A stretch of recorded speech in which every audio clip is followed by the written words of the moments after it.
6 p.m. in a day in the Senegal Maritime Division. Same time right here in the economic capital city, Douala. Good evening, ladies and gentlemen. Thank you so much for joining me on this edition of the 6 p.m. primetime newscast. First, our major stories. Political and civil society actors in Cameroon say the just-ended voters registration process in Cameroon has exposed the cracks and taints surrounding Electoral and its activities in the country. Obstacles such as limitations in technical and human resources, rising insecurity and heavy floods are said to have partially affected the registration exercise in some parts of the country. Tonight, our newsroom will delve into some of the challenges and stakes of this registration exercise. And also in sports, we'll tell you how the clash between the Cameroon Football Federation, FECAFOOT, and the Ministry of Sports and Physical Education is far from being over as the national team finds itself caught in a power tussle between both parties. The disagreement has led to confusion not only on the choice of the stadium but also on where these players will be lodged. Our reporters are currently on standby and will be giving us latest updates as far as these elements are concerned. Those are major stories. Stay with us for details and more.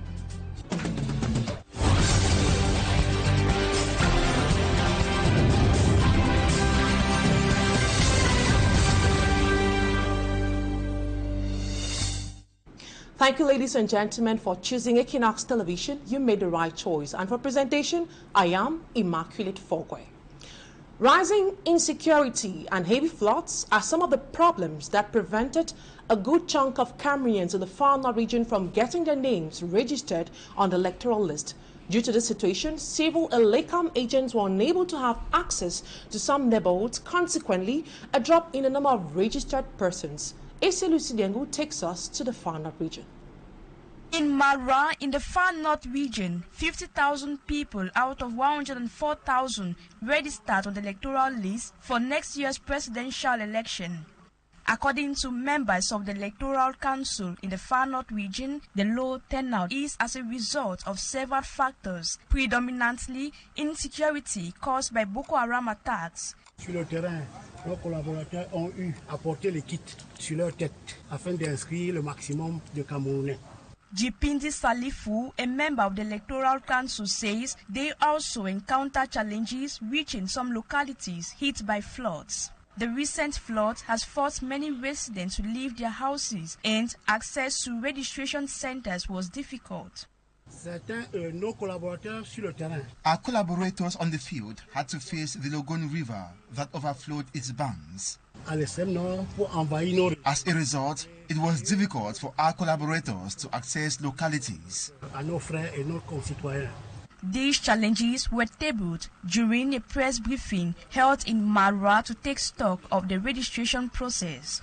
However, Electoral officials call on political actors to play a vital role in ensuring that the population acquire their national identity cards, this to avoid future obstacles. Une implication effective des partis politiques, surtout dans nos villages et campagnes. At the end, Electoral agents in the far north region were appreciated by members of the Electoral Council for braving the odds during the registration process that ended on August 31st. In the same vein, political and civil society actors in Cameroon say the just-ended voters registration process in Cameroon has exposed the cracks and taints surrounding Electoral and its activities in the country. Pinpointing manifested technical and human resources limitations, the stakeholders say that there are open reasons to reform elections Cameroon. The just-ended process to them was marred by worn-out technical equipment, insufficient registration kits and overwhelmed personnel, as Fomi Armstrong Sander tells us. Popular scenes like this one captured at the Douala 5 Electoral head office in Bonamosadi constitute the cracks and taints of the election Cameroon's voter registration process in 2024. On the last days, Cameroonians here and elsewhere spent hours, for others days, in a scramble to get themselves registered on the electoral list. These honorable pictures, which observers and civil society actors classify as proofs of the limitations of elections Cameroon, notably the inability of the institution to satisfy many potential voters or manage large voter registration turnout. Nous voulons que les campus être un acteur neutre. advancing the absence of registration kits in some areas, inadequate personnel, and worn-out technical equipment in some parts. Roger Justin Noir of the Cameroon Renaissance Movement CRM party says the weaknesses are loud enough, justifying the urgent need for Elections Cameroon Elecam to be reformed. Le régime en place pour le candidat du régime. Another major observation was the scramble for registration at last minute. L'engouement qu'on a observé montre que, to civil society actor Philippe Nanga, the last day's scramble implies that Cameroonians, especially young people, have understood the stakes of an electoral process in a country, and more especially the importance of massive participation in elections. les imperfections de notre système électoral par la massification de la participation électorale. He further highlights that massive voter registration and participation is the only key for any such hopes of a change through the ballot. For the political class and the civil society, time has not always been an aid. By intensifying awareness a few months before the end of registration, the efficiency on the table for the number of registered voters can display better options and numbers, further than the around 8 million projected in the electoral file after the recent campaign. And now we talk something else. Reporters Without Borders condemn the 32 imprisonment sentence slammed against the former CRTV Director General Amadou Vamuke by the Special Criminal Court. In the report, the organ describes the prison sentence as illegal with unfounded accusations while demanding for his immediate release. Innocent Aze tells us more. The recent 20-year prison sentence slammed former CRTV Director General Amadou Vamuke on the initial 12 years for embezzlement of public funds is not warmly received by Reporters Without Borders, outraged by the latest decision of the Special Criminal Court, which increases his sentence to 32. Reporters Without Borders demands authorities to immediately release the journalist, whose health condition is said to be deteriorating. According to Sadzibu Marong, Director of Reporters Without Borders Sub-Saharan Africa Desk, this disgraceful sentence closes 8 years of relentless judicial harassment against the journalist, renowned for his rigor and integrity. He says that everything about the case is problematic in terms of substance. There is evidence that proves Amadou Vamuke's innocence. In terms of procedure, the two judgments were handed down illegally under Cameroonian law.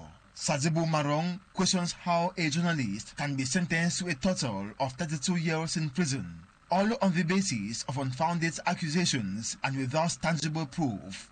He thinks it is imperative for government authorities to take action and free Amadou Vamuke, suffering from a number of health problems. Alain Massé, Director General of Radio France and coordinator of the International Committee for the Rehabilitation and Release of Amadou Vamuke, as indicated in the report of Reporters Without Borders, described the court's decision as dreadful, feared and clearly expected.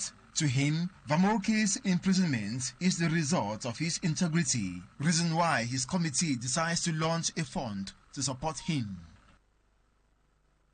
Innocent Aze reporting there. The Canadian government is already planning to restrict entry into Canada, especially in provinces like Ottawa, which are now considered to be having saturated with skilled workers. Economists say that the restriction, however, can be advantageous to the African countries if only they can capitalize on the brains at home to boost their local economies. Annabella has more in this report. Among African countries with the highest number of immigrants into Canada, Cameroon is top after Nigeria. Unemployment, poor working conditions, and an uncertain future, especially for the youth, are some of the reasons for what can be described now as a mass exodus of Cameroonians to Canada.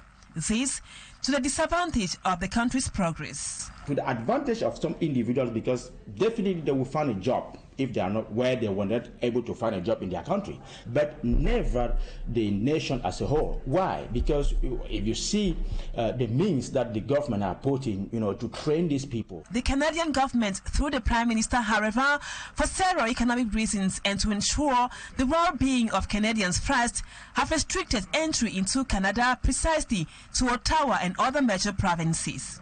This fall, we'll be presenting for the first time an immigration's levels plan that doesn't just talk about permanent residents, but also talks about temporary residents, whether it's foreign workers or others. And we're making sure that the entire package makes as much sense as possible for the needs of Canadians and for the needs of our economy.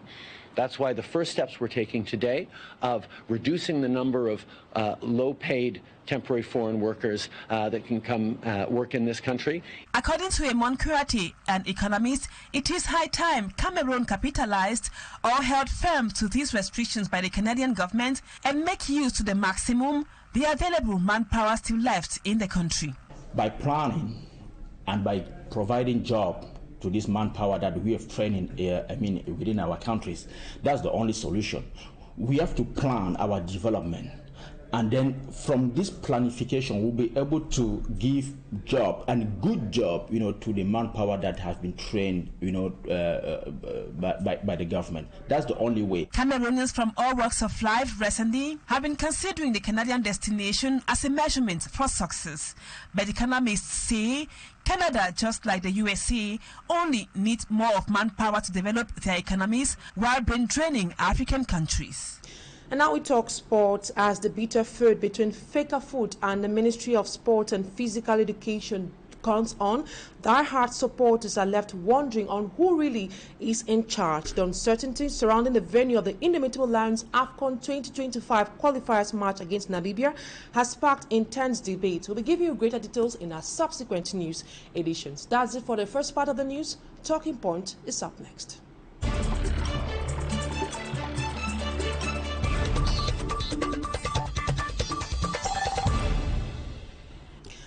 Tonight on Talking Point, we're receiving a human rights defender, G. Lucas. Good evening, G. Lucas.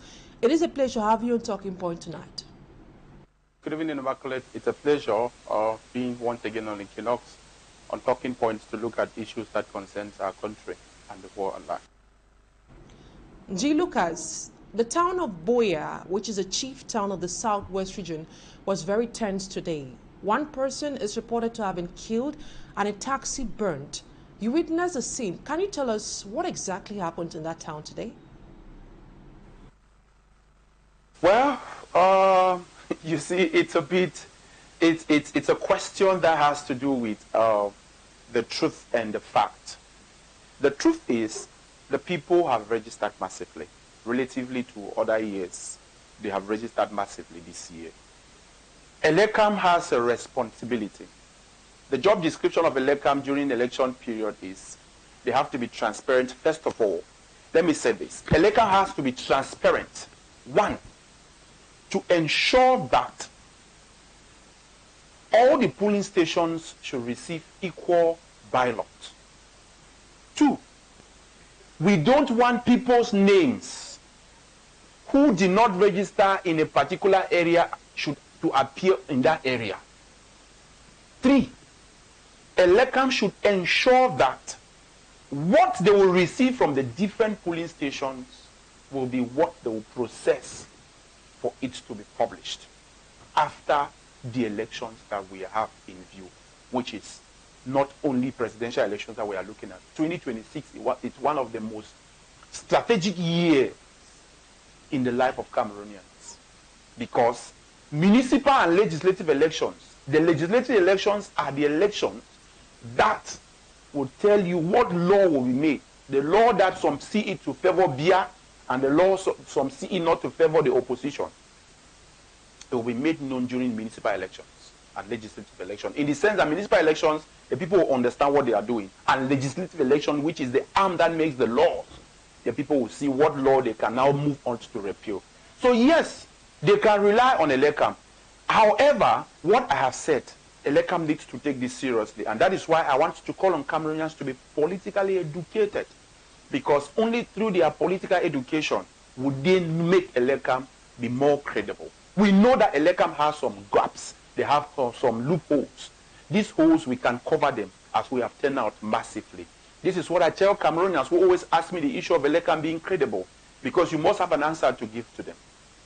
Because sometimes they will not ask you without not knowing exactly what they are asking. They know what they are asking. They want to hear from you what you have to say. So I think this year going forward, it will not be game as usual. And to tell you that it will not be game as usual, of course, you observe how some persons in the government, especially the executive arm, came up and had issues, including the one of the most strategic ministries, the Ministry of Territorial Administration. So this is to tell you that, yes, it will not be game as usual. So they are aware that it will not be game as usual because Cameroonians have succeeded to beat out voter apathy. And they have actually killed down political apathy. So they know exactly what they want in their lives, what they want for their children. We are sorry for that technical mix-up on the part of our technicians. So now, getting back to you, Nji Lucas, what's the state of mind of local inhabitants at the moment, given what happened recently in Boya? Unfortunate, Immaculate, that the state of mind of the local population, there is this fright in them. You know, a few days ago, we watched on social media the call of the separatists within the area which is known as the Mountain Lions. They came out, they had their videos, they are there online on YouTube, telling the population that on the 9th, which is the beginning of a school year in Cameroon, every child should be in the house, that it is going to be an intensive process, as they put it.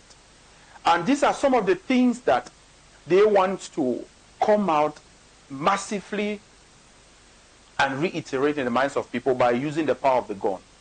So the local population is so afraid.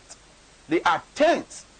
In my conversation this morning with some people as concerning what has happened today, all they tell me is, you have told us that children should go to school.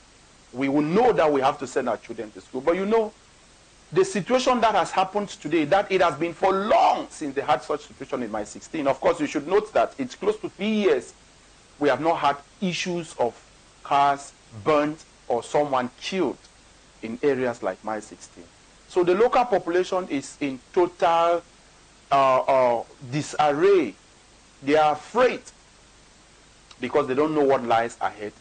The worst is when they hear of the upcoming school. So I know that this is also a means by the separatists to talk about their call for a date set out for back to school other than that which the government of Cameroon has as per the school calendar. Now, you earlier talked about voters registration. These last months, we noticed a huge mobilization of Cameroonians at different registration centers. As a civil society actor who was on the ground encouraging Cameroonians to register their names on the electoral list, what's your overall appraisal of the turnout of the population? Well, you see, as concerning issues of elections in Cameroon, I have been very vociferous on this. I have been so bold in the call for Cameroonians to register massively, be they those in the northwest and southwest regions of Cameroon, and be they those in the other 8 regions of the Republic of Cameroon. Well, my appraiser basically is that the population now understands the importance of election. I have told them that it is a democratic process, and only through this process that we would have had those you don't like in place taken out. And the population came out timidly at the beginning of this call, and at a particular point, many people understood. And at the end, that is 4 days to the 31st, which was on Saturday last week, we got the massive population. People called me from far and near, asking me where Elecam office is, how can they get their names registered for elections and the rest. This is because I made them to understand that the civil society has the roles to educate the people on the need to actively take part in issues that concerns elections in their country. Because we are a democracy. We may not be the ideal democracy, but I want to say that the population is now aware of what lies ahead. Because, you know, when the Minister of Territorial Administration and some other persons came out trying to present a picture as though some persons were being coerced to go and register, rather I observed also that the population understood exactly what was in that ballot box. So it motivated many on the contrary. And this is why you have so many people who have registered their names during this period. We are waiting for Elecam to give us the actual statistics as to how many persons have registered, which of course, it should not be not more than 30 days. for this to take place. We want to have this report. Elecam needs to tell the people how many persons have registered, number of male, number of female. They also have to take off the names of those who are dead. Because some persons told me that why should they register when dead people always appear on the electoral list? So Elecam should do its job. We are now waiting for Elecam to do its job because the people have also done their part. So my appraisal generally is the population is now aware. They know that the change is in them and they are the change that the country needs. So I think it's a wonderful thing. And I want to say that let the call continue for persons to be politically educated, which I will employ Equinoxe in its work that they have been doing to continue educating the people on the need to understand the political landscape of Cameroon, because only through that we will make the change that we are all seeking for. Now, given the security context of the Southwest region, do you think the turnout at registration centers would have been much higher if there was relative calm in that part of the country? Yes, the insecurity situation made many to raise questions that I indeed had to answer some of these questions, because some asked me, how am I sure to vote on that day now that I have registered? Yes, the insecurity situation also affected the low turnout in the northwest and southwest regions of Cameroon. But I want to say that the people are so enthusiastic. They have a very high spirit in terms of issues that concern election. They know that no matter what happens, they cannot allow the country to move into the political Bermuda Triangle, as I've always referred the current state of the country, because we have to prevent it, and to prevent it means we have to actively take part. So though we have the issues of insecurity, yet the people were still very much interested in going out to register. Pulling registration booths in Boya, especially where I had my heavy presence. I had persons in Mamfe who gave me a report. I had persons in Kumba. I had persons in Dian.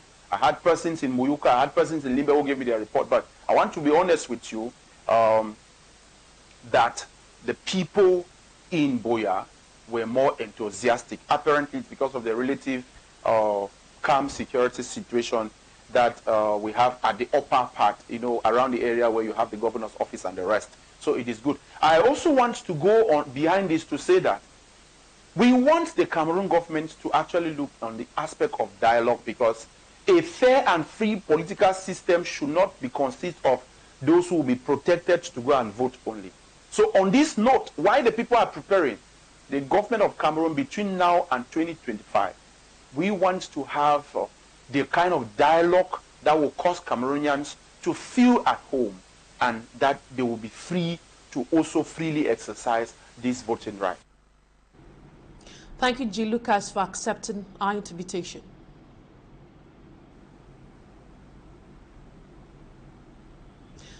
That was G. Lucas, a human It's a pleasure rights. being on Talking Point. Please, with your permission, always, I want to call on the electorate to be conscious during this period. And I also want to say that, please, let us allow children to go to school.